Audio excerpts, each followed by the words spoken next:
हाँ बरोबर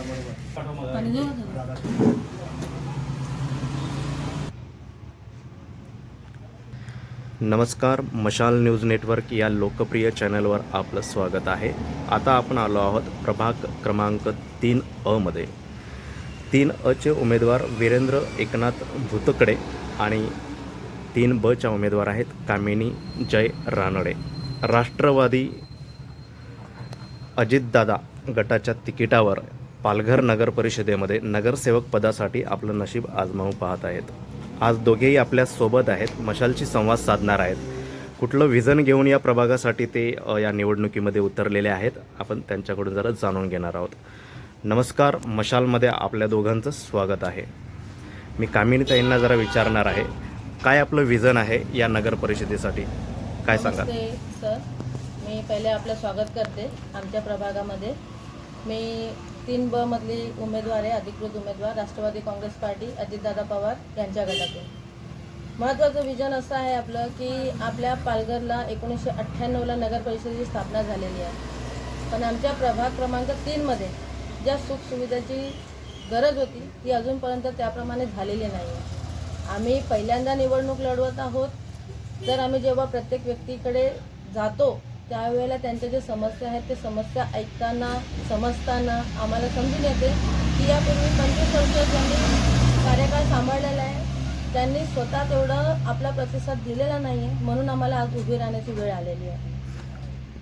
बरं, वीरेंद्रजी आपण काय सांगाल, काय विजन आहे आपलं? नमस्कार.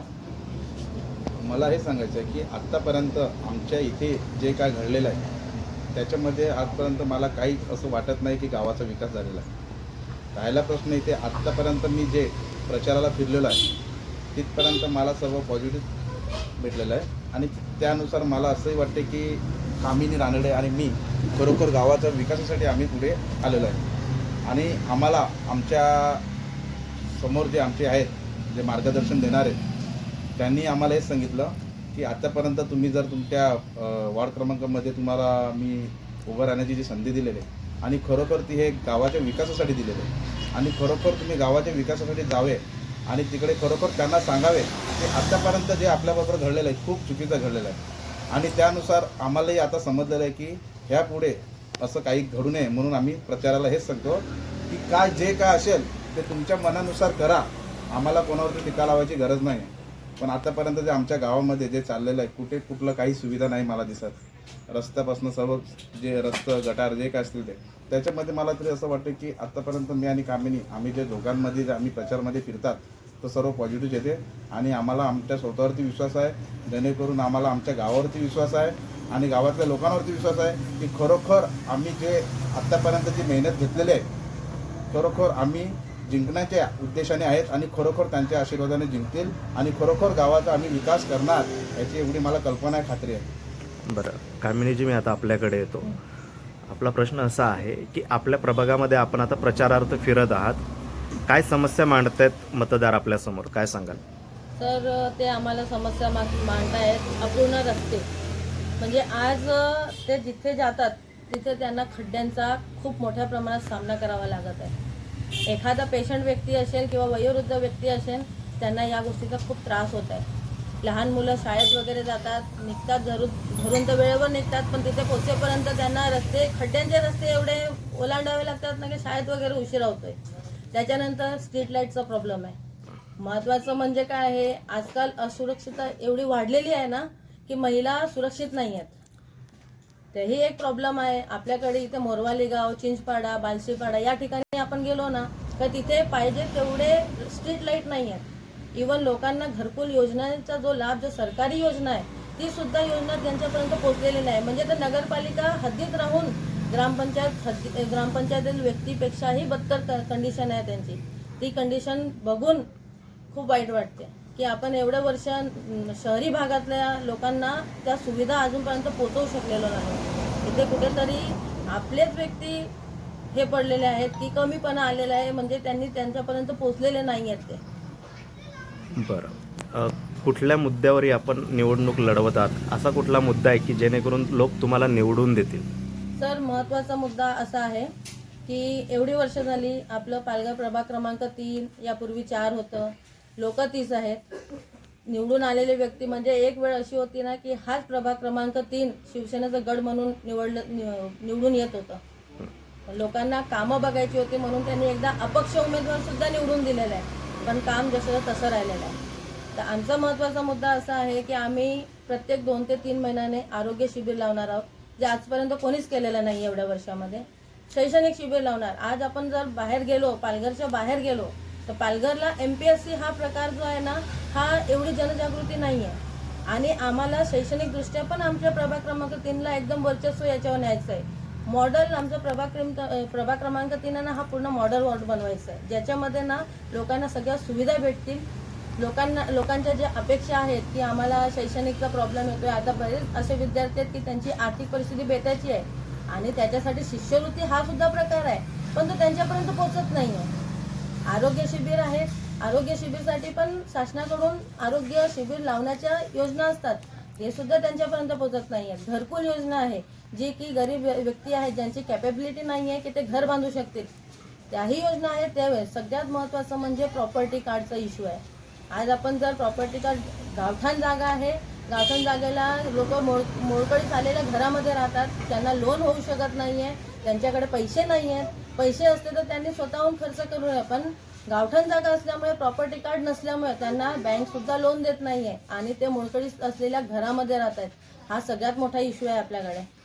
आणि ह्या सगळ्या सुविधा ज्या आहेत, सुविधा आहेत पण त्याची अंमलबजावणी नाही आहे आणि तिथे कुठेतरी कमी पडलेले आहेत. हे 25 वर्षाचं राजकारण, हे महत्त्वाचं आहे. वीरेंद्रजी, जर आपल्याकडे येतो, काय सांगाल आपल्या या निवडणुकीमध्ये आपल्या प्रभागातील तरुणांच्या काही समस्या आहेत का? काय सांगाल, त्यांच्यासाठी काय करणार आहात? मी आत्तापर्यंत जो प्रचार करतो, घरोघरी बघतो, खूप अवस्था खराब झालेली आहे आणि त्यांचे घरसुद्धा खूप म्हणजे बघण्याच्या उद्देशाने मला तसं तरी वाटते की आपण काहीतरी निवडून आल्यानंतर खरोखर त्यांच्यासाठी काहीतरी आम्ही करून दाखवूया. म्हणजे राहिला प्रश्न इथे की जे भरपूर आमच्या आदिवासीमध्ये इतरमध्ये काही जण असे आहेत की त्यांना ते लोक त्यांच्या आईवडील काम तर करतात, पण मुलांचं शिक्षण कुठेतरी मला वाटतं अर्धवट राहते.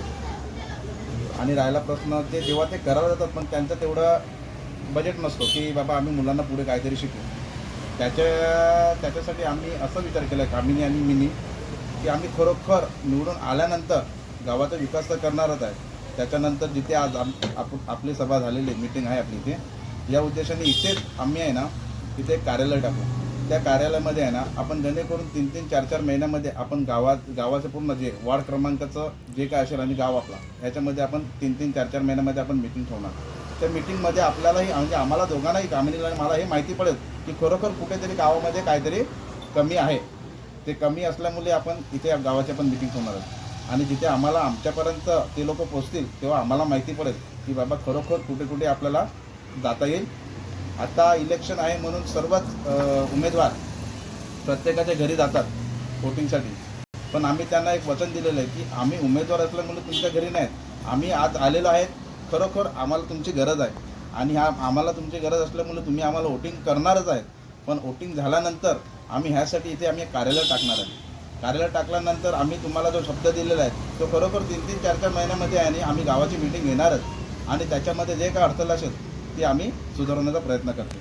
बरं, दोघांसाठी एक कॉमन प्रश्न आहे. आता आपल्या दोघांना आपल्या प्रभागातून निवडून येण्याची खात्री किती आहे? आत्तापर्यंत आम्हाला आहे ना स्वतःवरती एवढा कॉन्फिडन्स आहे की आम्ही जेणेकरून आज गावागावामध्ये फिरतो, आजपर्यंत आमची गावाची जी अवस्था आहे ती खरोखर अतिशय थोडी मला चांगली वाटलीच नाही. मला असं वाटते की खरोखर लोकांच्या मनात खरोखर जागृत असेल तर त्यांनी 5 वर्ष अगोदरची आणि 5 वर्ष आता येणारी हे त्यांनी बघावं की आता येणाऱ्या 5 वर्षामध्ये आपल्याला कुठे ना कुठे कुठला नगरसेवक आणायचा निवडून हे त्यांनी ठरवावं. कारण की आपण त्यांना काहीतरी असं सांगितलेलं आहे की त्यांच्या तोंडावरती की आम्ही खरोखर आमचं एक कार्यालय असेल आणि 3-3, 4-4 महिन्यामध्ये आम्ही मीटिंग घेतल्या जातील आणि हे कोणासाठी केलेलं आहे? हे आम्ही तुमच्यासाठी केलेलं आहे. आम्ही तुमच्यासारखेच आम्ही सुद्धा राहिले तर आपल्या गावाचा काही विकास होणार नाही, म्हणून त्यानुसार आम्ही पुढचा पाऊल उचललेलं आहे. तर आमच्या विजयाची आम्हाला 100% खात्री आहे, कारण की मी स्वतः 10 वर्ष शासकीय कार्यालयात काम केलेलं आहे.